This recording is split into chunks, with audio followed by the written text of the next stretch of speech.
வணக்கம். இன்று முதலாவது யூனிட்ல மாடியூல் நம்பர் 6 பார்க்க போறோம். மாடியூல் நம்பர் 6ல நம்ம பார்க்க போற பகுதி full wave rectifier. The topics covered in module 5 are: what is a rectifier, what is the classification of rectifier, how a half wave rectifier is working, its efficiency and ripple factor. What is a rectifier? Rectifier is a circuit that converts AC into DC, alternating current into direct current. In alternating current, the current varies depending upon the time. In direct current, the current does not vary depending upon the time. Rectifier is classified as half-wave rectifier and full-wave rectifier. Full-wave rectifier is again classified as center tap full wave rectifier and bridge rectifier. A half wave rectifier utilizes only one diode to produce the necessary output. In half wave rectifier, we will get the output for only one half cycle, either positive half cycle or in the negative half cycle of the input AC voltage. As we are utilizing only one diode, depending upon the biasing of the diode, whether it is forward biased or reverse biased, we get the output. If the diode is forward biased, the diode will be conducting, so we will get the output. If the diode is reverse biased, the diode does not conduct, so we do not get the output. So we are using only one diode and we are getting only output for one half cycle. So the efficiency of a half wave rectifier is about 40.6% and the ripple factor, which is the measure of ripple voltage. Ripple voltage is the unwanted AC voltage present in the rectifier. It is about 1.21. With this, we go in for module number 6, that is full wave rectifier. In full wave rectifier, we are going to deal what is a full wave rectifier, how it is classified, how it is working, what is the efficiency, and what is the ripple factor of a full wave rectifier. Full wave rectifier is a circuit that converts AC into DC. Half wave rectifier AC DC மாத்துச்சு, full wave rectifier AC DC தான் மாத்துது. ரெண்டுக்குள்ள difference, half wave rectifier input AC voltageல positive half cycleலையோ இல்ல negative half cycleலையோ மட்டும் தான் அவுட்புட்டை produce பண்ணிச்சு.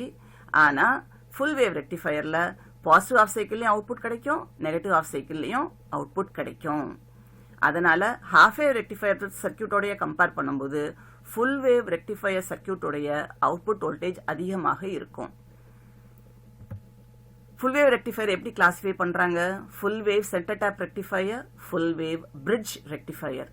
இந்த மாடியூல்ல நம்ம பார்க்க போறது full wave center tap rectifier. full wave center tap rectifier நம்ம பேர்ல சொல்லியிருக்க மாதிரியே அதுல என்ன யூஸ் பண்ணிருக்காங்க?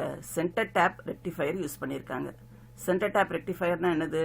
டிரான்ஸ்ஃபார்மருடைய செகண்டரியில ஒரு டேப்பிங் எடுத்திருப்பாங்க. இந்த டேப்பிங் எக்ஸாக்டா சென்டர்ல இருக்கனால அதுக்கு பேர் என்ன சொல்றாங்க? Centre tap rectifier. உனக்கு படத்தை பார்த்தாவே தெரியும், ஹாஃப் வேவ் ரெக்டிஃபையர்ல இந்த டேப்பிங் இருக்காது. அதனால இந்த டிரான்ஸ்ஃபார்மர் என்ன சொல்றோம்? சென்டர் டேப் ரெக்டிஃபையர்னு சொல்றோம். இதுல எத்தனை டயோடு யூஸ் பண்றாங்க? D1 D2 அப்படின்னு ரெண்டு டயோடு யூஸ் பண்ணிருக்காங்க. ஏன்னா நமக்கு ரெண்டு ஹாஃப் சைக்கிள்லயுமே அவுட்புட் வரணும், பாசிட்டிவ்லயே வரணும், நெகட்டிவ் ஹாஃப் சைக்கிள்லயும் அவுட்புட் வரணும். அதனால பாசிட்டிவ் ஹாஃப் சைக்கிளுக்கு கண்டக்ட் பண்றதுக்கு D1 டயோடு யூஸ் பண்றோம், நெகட்டிவ் ஹாஃப் சைக்கிள் அவுட்புட் வரதுக்கு D2 யூஸ் பண்றோம்.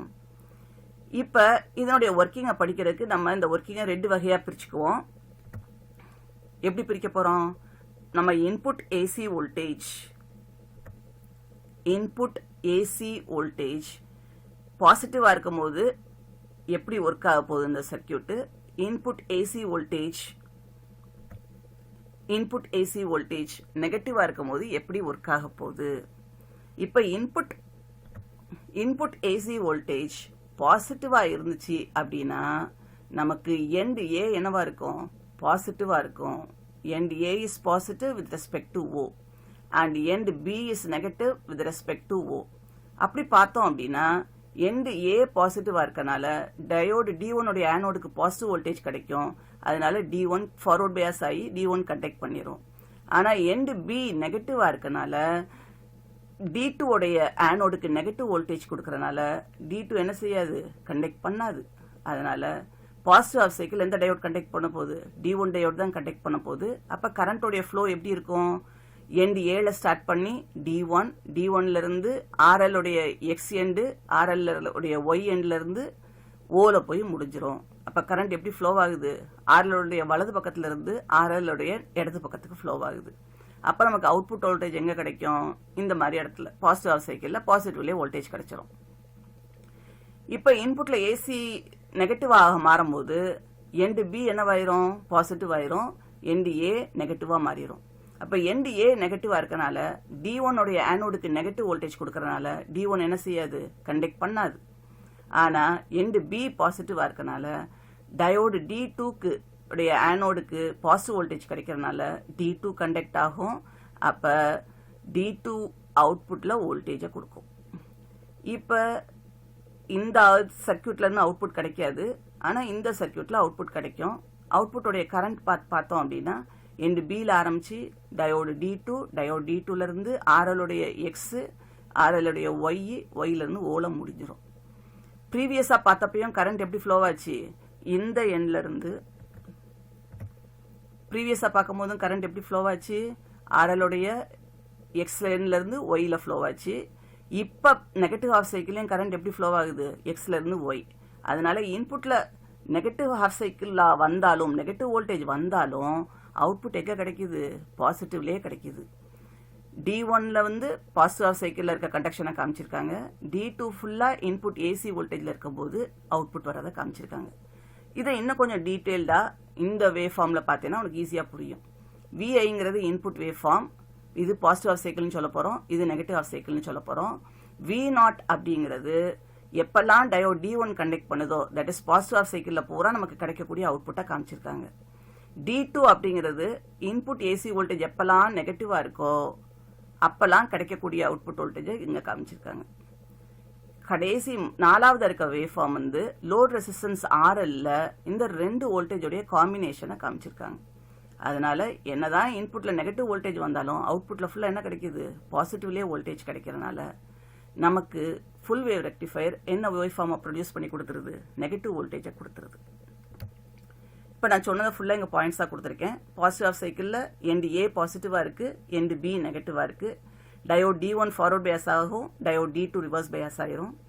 D1 கண்டக்ட் பண்ணும், D2 கண்டக்ட் பண்ணாது. கரண்ட்டுடைய பார்த்து ஏல ஆரம்பிச்சு D1 RL அண்ட் O முடிஞ்சிடும். கரண்ட் எப்படி ஃப்ளோ ஆகுது, எக்ஸ்ல இருந்து ஒய்க்கு ஃப்ளோ ஆகுது. இதை நம்ம என்ன அசியூம் பண்ணியிருக்கோம், பாசிட்டிவ்னு அசியூம் பண்ணியிருக்கோம்.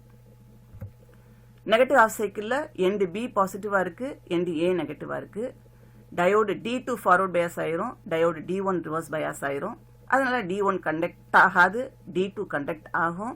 கரண்ட்டுடைய பார்த்து பில ஸ்டார்ட் பண்ணி D2 RL O. இப்பயும் கரண்ட் எப்படி ஃப்ளோ ஆகுது, எக்ஸ்ல இருந்து ஒய்க்கு ஃப்ளோ ஆகுது. இதனால அவுட்புட் வோல்டேஜ் என்னவா அசியூம் பண்ண போறோம், பாசிட்டிவா அசியூம் பண்ண போறோம். கரண்ட் RLல ரெண்டு ஹாஃப் சைக்கிள்லயுமே ஒரே டைரக்ஷன்ல ஃப்ளோ ஆகுறதுனால, ஒரே டைரக்ஷன்ல பாஸ் ஆகுறதுனால அந்த வோல்டேஜ் என்னவா இருக்கும், டிசியா இருக்கும். ஃபுல் வேவ் ரெக்டிஃபயருடைய டிஸ்அட்வான்டேஜஸ் என்னன்னு பார்த்தேன்னா PIVனா என்னது, peak inverse voltage of the diode ரொம்ப ரொம்ப அதிகமாக இருக்கணும்.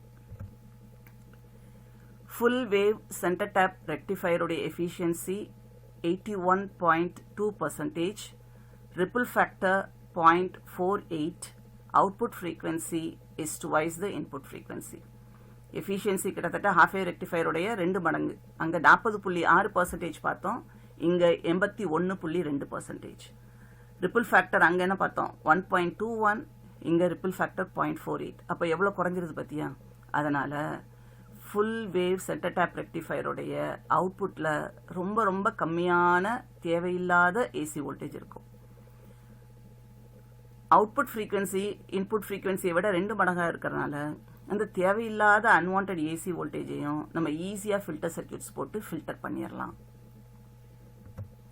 அதனால் இன்றைக்கி மாடியூல் என்னென்ன பார்த்துருக்கோம், ஃபுல் வேவ் ரெக்டிஃபயர்னா என்னென்னு பார்த்துருக்கோம். Full wave rectifier is a circuit that converts AC into DC during both half cycle of the input AC voltage. Full wave rectifier was classified as full wave center tap rectifier, full wave bridge rectifier. In full wave center tap rectifier, we utilized two diodes, D1 and D2. D1 diode conducted during the positive half cycle and gave the output. D2 diode conducted for the negative half cycle and gave the output. So we are getting output for both half cycle of the input AC voltage. Efficiency is about 80.2%. Ripple factor is about 0.48. The reference book is given. In the book material provided to you,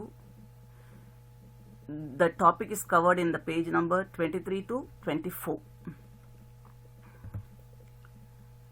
In the next module, we are going to study about the bridge rectifier, what is its efficiency, what is the ripple factor, how it is going to work, and again we are going to compare all the three types of rectifiers: half wave rectifier, full wave rectifier, in that full wave bridge and full wave center tap rectifier. Thank you.